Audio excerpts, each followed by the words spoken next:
एक तो जहाँ तक मौलाना का ताल्लुक है जी, मौलाना के बारे में मैं तो पहले से आप फिटनेस हैं कि मैं हमेशा से यही बात कह रहा हूँ कि मौलाना के पास ये ऑप्शन ही नहीं है कि वो इस किस्म की किसी तरमीम को सपोर्ट करें।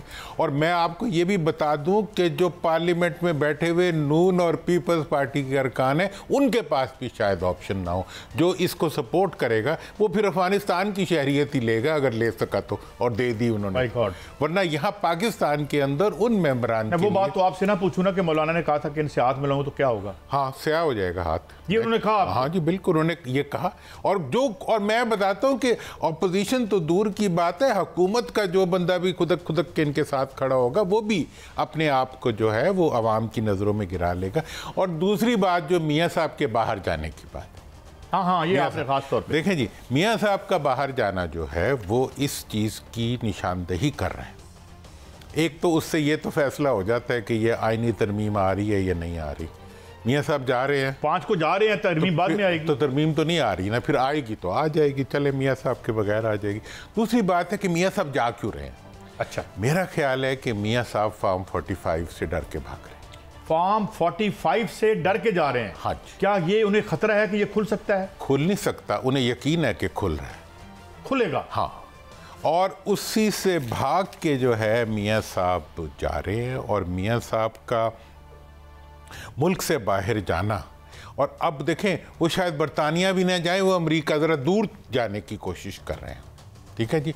और यहाँ जाने से पहले उन्होंने अमेरिकी सफ़ीर से मुलाकात की है और सबसे मुलाकात की है। उसके कंटेंट्स का कुछ अंदाज़ा है आपको? तो अब उस पर बात मेरा ख्याल है हाँ फ़िलहाल वो नहीं होगी, लेकिन मैं ये समझता हूँ कि ये सब कुछ जो हो रहा है ये अब मियाँ साहब हमेशा जो है वक्त से पहले रास्ता बनाने की कोशिश करते हैं तंग गली में से निकलने को, और ये बात मैं पहले भी आपके प्रोग्राम में कह चुका हूँ।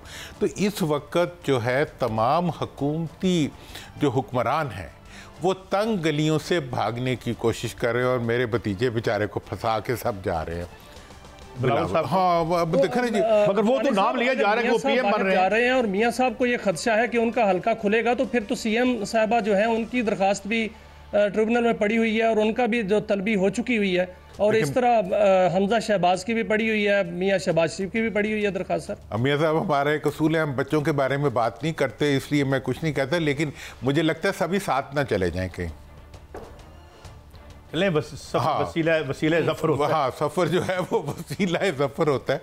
तो लिहाजा इसलिए ये जो सिचुएशन इस वक्त बन रही है, ये सिचुएशन क्लियर बता रही है कि पीडीएम की हुकूमत अगर किसी बैकिंग पे खड़ी थी तो वो अब बैकिंग उनके पीछे से ख़त्म हो गई। ये बड़ी बात कर रहे हैं आप जी बिल्कुल। और ये तमाम कराइन जो है वो इस चीज़ की निशानदही कर रहे हैं कि वो जिन बैकिंग्स को समझ रहे थे कि उनको अवेलेबल है, वो आज उनको अवेलेबल नहीं है। और हम इसके पहले से गवाह हैं ये बात कि जब अवाम ना रहें तो बाकी भी नहीं रहा। मियां, मैंने सुना है दुरानी साहब, and you are privy to it, कि ये तो आखिरी कोशिश खान साहब को मनाने की भी की गई है इस गवर्नमेंट की तरफ से या पीएमएलएन की टॉप लीडरशिप की? देखें, वो तो अब उन्होंने भी, राना सनाउल्लाह साहब ने भी फरमा दिया कि जी मियाँ साहब की तरफ से कोशिश की गई थी कि इनके साथ, इमरान खान साहब के साथ एक महमूद खान साहब को उन्होंने जिक्र किया, लेकिन मेरे ख्याल में जो मेरी इत्तलात थी काफ़ी पहले से ये थी, एक दफ़ा गालबन जिक्र भी इसका हुआ कि मियाँ साहब ने ये कोशिश की थी कि वो खान साहब से एक पॉलिटिकल डील स्ट्राइक करें। अच्छा, उसके तो हम माहिर हैं। हाँ, उसके माहिर, और उसमें उन्होंने ये ऑफ़र, उनका ख्याल था कि शायद ये इनके आजकल टकराव है इस्टेब्लिशमेंट के साथ, तो इनको लेओर कर किया जा सकता है कि आओ इस्टेब्लिशमेंट के ख़िलाफ़ हम दोनों इकट्ठे मिल के चलें। अच्छा, इस्टेब्लिशमेंट के ख़िलाफ़? हाँ। उसके ऊपर इमरान खान साहब का जो जवाब था वो बड़ा तारीखी था। उन्होंने कहा ना मैं डील करूँगा और ना मैं साजिश करूँगा। अच्छा, वाह। हाँ, उसने कहा जी डील का तो मैंने पहले ही बता दिया कि मैं अपने लिए कोई फेवर नहीं लूँगा, लेकिन मैं ये भी बता दूँ कि मैं आपके साथ मिलके या किसी और के साथ मिलके या किसी ऐसे फ़र्द के साथ मिलके जिसका हाथ मुल्क की चोरी में, मुल्क के अवाम की महरूमी में या मुल्क के अवाम की मजलूमियत में और इस मुल्क की तबाही में शामिल हो, उसके साथ मैं मिलके किसी मुल्क की इदारे के ख़िलाफ़ कोई साजिश नहीं करूँगा।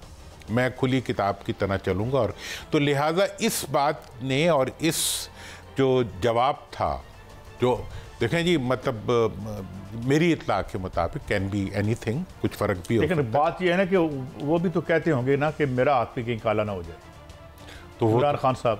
देखिए, हाथ काला हो जाए या इतना सादा ना, वो तो फिर डिस्क्रेडिट हो जाता है। अच्छा, 1 मिनट मुझे दीजिएगा, आपके पास भी कुछ खबर है खान साहब के हवाले से, मियां साहब क्विकली बताइएगा, फिर कमेंट लेते हैं।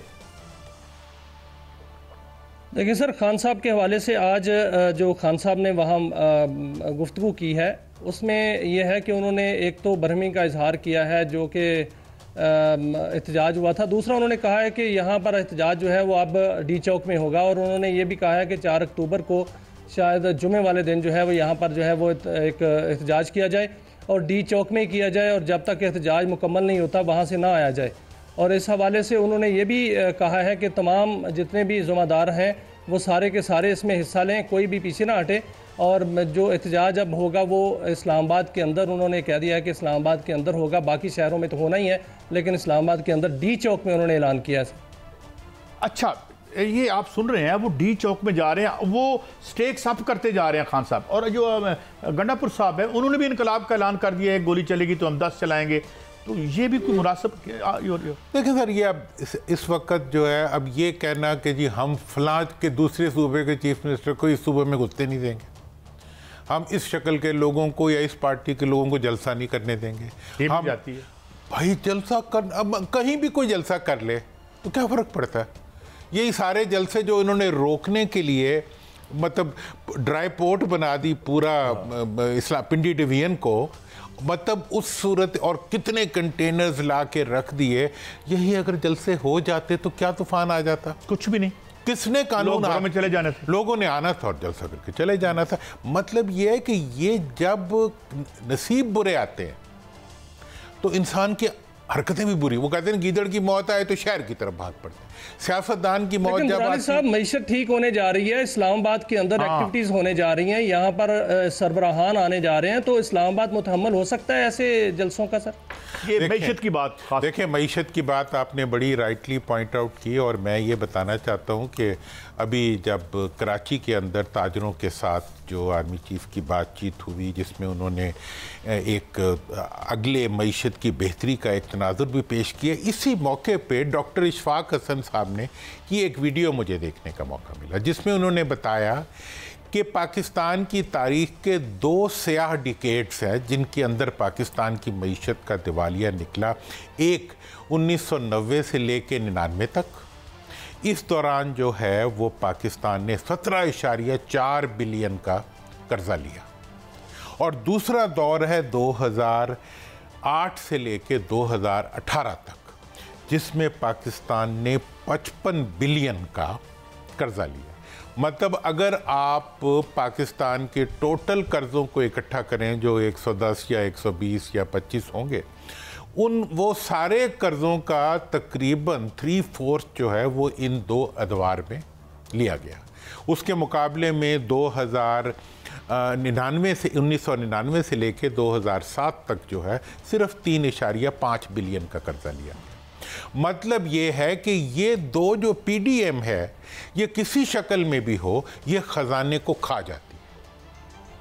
और इस वक्त मैं माफ़ी चाहता हूँ, खजाने को खा, आज फिर वो 2 नंबर पेमेंट कर दी। बाद में मियाँ साहब से खबर लेंगे कि जिन्होंने वो जो वेस्ट है उससे जो उन्होंने बिजली बनाई, उसमें कोयले के। अब इसके लिए आप ये देखें कि अब वो तो मतलब अब इस वक्त जो मतलब आर्मी ने एक काम किया है कि उन्होंने खजाने की कुंजी जो है वो इसहाक डार साहब से खींच लिए। उन्होंने कहा जी IMF को हम लेके आए, सब कुछ हम करें और खजाना ला के इनके हवाले कर दें और फिर खाली हो जाए।